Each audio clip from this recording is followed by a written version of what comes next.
पुराने जमाने च डॉक्टरां कोल एक ही सिरिंज हुंदी सी, उन्हों गर्म पानी च रखते सन,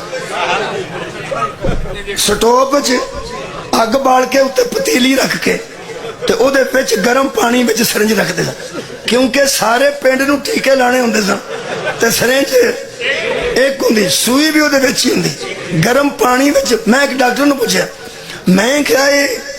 सर्दियों में भी गर्म पानी च रखते हो तो गर्मियों भी इनू गर्म पानी च रखते हो, ये सिरिंज तुहाडा की कसूर की?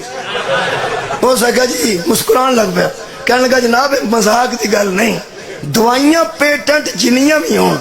असली होण साफ ते पाक होण, सिरिंज दे विचों निकल के उस किसी बंदे दे विच जाना है, जे दरम्यान वाला वसीला ही ना पाक होवे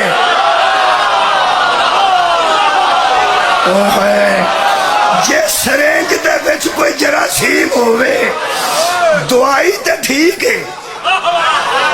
दवाई ते ठीक है,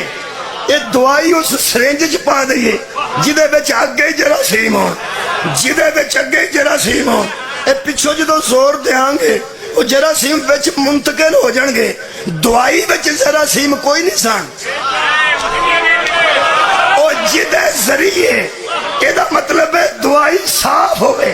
जिदे जरिए दवाई अगे जानी है ओनू अंदरों पाक होना चाहिए,